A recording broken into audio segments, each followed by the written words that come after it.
हाय दोस्तों, नमस्कार। मैं हूं आपका यात्राकार उमेश पंत। मैं आपके लिए लेकर आया हूं एक नया शो जिसका नाम है यात्राकार ट्रैवल शो। घूमना सिर्फ एक शौक नहीं है, ये दुनिया को और खुद को जानने का एक बेहतरीन जरिया भी है। फिलहाल कोरोना पेंडेमिक के चलते हम ज़्यादा घूम फिर तो नहीं सकते, लेकिन अपनी पुरानी यादों को ताज़ा तो कर सकते हैं। तो इस शो में मैं आपको घुमाऊंगा देश और दुनिया की उन तमाम जगहों पर जहां मैं खुद गया हूं और आपको बताऊंगा अपने अनुभव, ताकि वो अनुभव अगली आपकी ट्रिप में आपके काम आ सके। तो चलिए शुरू करते हैं आज का सफरनामा। यात्राकार ट्रैवल शो के आज के एपिसोड में आप घूमेंगे नॉर्थ ईस्ट का गेटवे कहे जाने वाले गुवाहाटी शहर में। इस शो में आप जानेंगे दुनिया के सबसे छोटे रिवर आइलैंड के बारे में और एक ऐसे अनूठे मंदिर के बारे में जहां योनि यानी वेजाइना की पूजा होती है। और भी बहुत कुछ है इस एपिसोड में, आप बने रहिए मेरे साथ। और हाँ, यात्रा शुरू करने से पहले एक ज़रूरी बात, हैप्पी जर्नी। तो असम के गुवाहाटी की मेरी यात्रा शुरू हुई दिल्ली से। डिब्रूगढ़ राजधानी एक्सप्रेस ने करीब 28 घंटे में मुझे पहुंचा दिया गुवाहाटी। गुवाहाटी को भारत के पूर्वोत्तर यानी नॉर्थ ईस्ट का गेटवे भी कहा जाता है। नॉर्थ ईस्ट की यात्रा करने से पहले मैंने एक आइटनरी बना ली थी। आप भी चाहें तो अपने लिए एक मोटी मोटी आइटनरी तैयार कर सकते हैं। तो मैंने यूं तो तय कर लिया था कि गुवाहाटी को केवल एंट्री पॉइंट की तरह इस्तेमाल करूंगा, लेकिन जब मैं गुवाहाटी पहुंचा तो लगा यहाँ तो देखने के लिए कितना कुछ है। गुवाहाटी पहुंचते ही सबसे पहले मेरी इच्छा हुई ये जानने की कि गुवाहाटी का मतलब क्या होता है। मुझे पता चला कि गुआ का मतलब होता है सुपारी और हाटी मतलब पंक्तियां, यानी कि सुपारी के पेड़ों की ढेर सारी पंक्तियां। तो जाहिर है ये नाम इसीलिए पड़ा होगा क्योंकि यहाँ पर सुपारी के बहुत सारे पेड़ हुआ करते होंगे। वैसे इस शहर का एक पुराना नाम भी था जो था प्राग ज्योतिषपुर। प्राग ज्योतिषपुर यानी ज्योतिषियों का एक पुराना शहर। यहाँ एक नवग्रह मंदिर भी है जो अपनी तरह का ज्योतिष से जुड़ा एक एकदम अनूठा मंदिर है। इसके अलावा ये शहर पहाड़ियों से घिरा हुआ है। यहाँ पर भस्मांचल, नीलांचल, चित्रांचल, इस तरह की ढेर सारी पहाड़ियाँ हैं और हर पहाड़ी की एक खास बात है कि वहाँ एक मंदिर भी है। खैर, ये तो हुई गुवाहाटी की एकदम बेसिक जानकारी। अब करते हैं घुमक्कड़ी। तो गुवाहाटी पहुंचने के बाद रेलवे स्टेशन के पास ही है पलटन बाजार, जहां पे मैंने होटल कर लिया।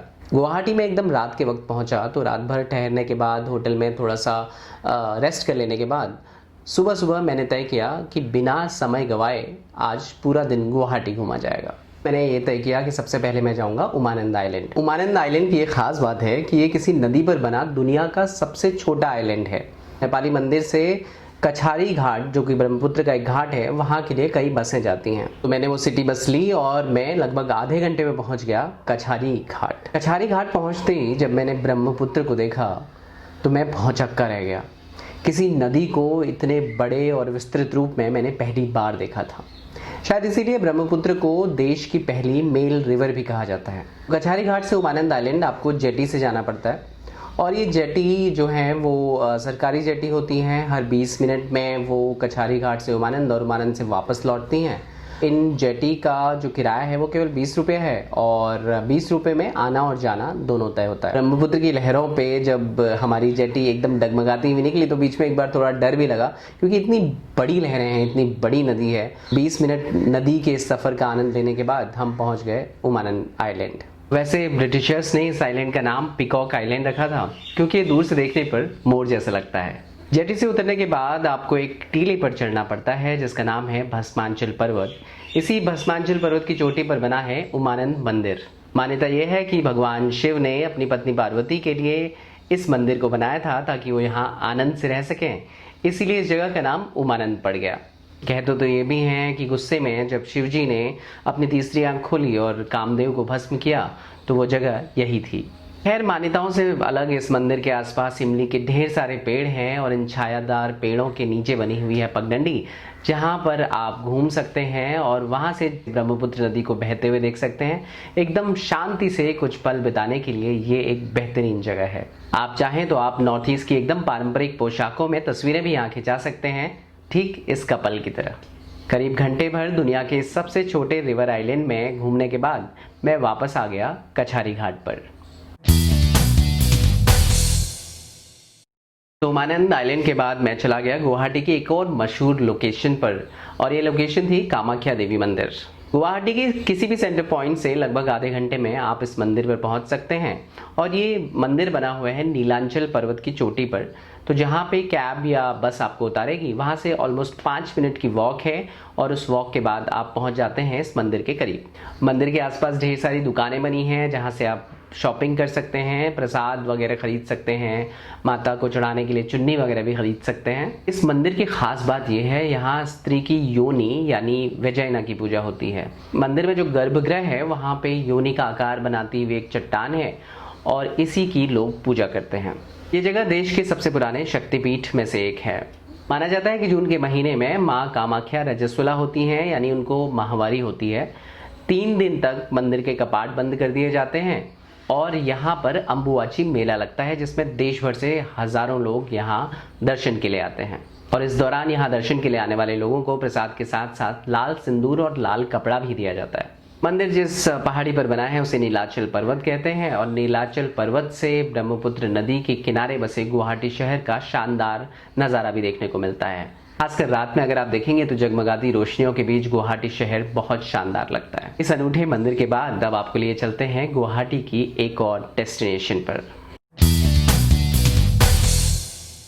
शाम गिरते गिरते मैं पहुंच गया था गुवाहाटी के प्रसिद्ध बालाजी मंदिर में। गुवाहाटी के इस मंदिर को पूर्वा तिरुपति बालाजी मंदिर भी कहते हैं और ये मंदिर अपने स्थापत्य यानी आर्किटेक्चर के लिए बहुत फेमस है। भगवान वेंकटेश को समर्पित इस मंदिर के अंदर 4 टन की एक विशाल मूर्ति भी रखी हुई है। एक बहुत बड़ा परिसर है जहाँ पे खूब सारे हरे भरे बगीचे हैं और साथ ही कई देवी देवताओं के मंदिर बने हुए हैं। रात के वक्त रोशनी में नहाते सफेद रंग के इस मंदिर परिसर में वाकई बहुत सुकून मिलता है। नॉर्थ ईस्ट में साउथ इंडियन शैली का मंदिर देखकर लग रहा था कि ये है असल में यूनिटी इन डाइवर्सिटी।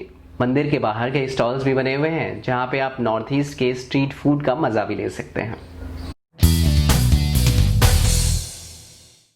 खैर यहाँ से लौट के मैं वापस आ गया पलटन बाजार। ये बाजार खासकर कपड़ों का बाजार है और रात के 10 बजे तक खुला रहता है। स्टेशन से पास होने की वजह से यहाँ पे कई सारे होटल भी हैं। 500 रुपए से लेके 5,000 या 10,000 रुपए तक के होटल भी आपको यहाँ मिल जाएंगे। इस मार्केट से करीब 1 किलोमीटर दूर बना हुआ है फैंसी बाजार, जो कि बहुत बड़ा बाजार है। इस बाजार से जब आप रोड क्रॉस करेंगे तो वहाँ पे एक बढ़िया पार्क बना हुआ है जहाँ बैठ के आप ब्रह्मपुत्र नदी को कुछ देर निहार सकते हैं। पलटन बाजार में कई ट्रेवल एजेंसीज के ऑफिस भी हैं जहाँ से आपको पूरे नॉर्थ ईस्ट में घूमने के लिए बसें मिल जाती हैं। एसी बसें होती हैं तो आप आराम से बैठकर नॉर्थ ईस्ट के किसी भी हिस्से में यहाँ से जा सकते हैं। खैर मेरे पास तो गुवाहाटी घूमने के लिए इतना ही समय था, लेकिन आप चाहें तो यहाँ के जू में जा सकते हैं। यहाँ एक शंकरदेव कला क्षेत्र भी है जो एक तरह का म्यूजियम है, आप वहाँ भी घूमने जा सकते हैं।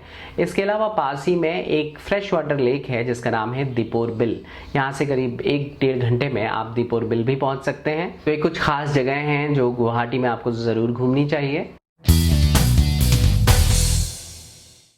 ओवरऑल गुवाहाटी एक मिक्स्ड कल्चर वाला शहर है।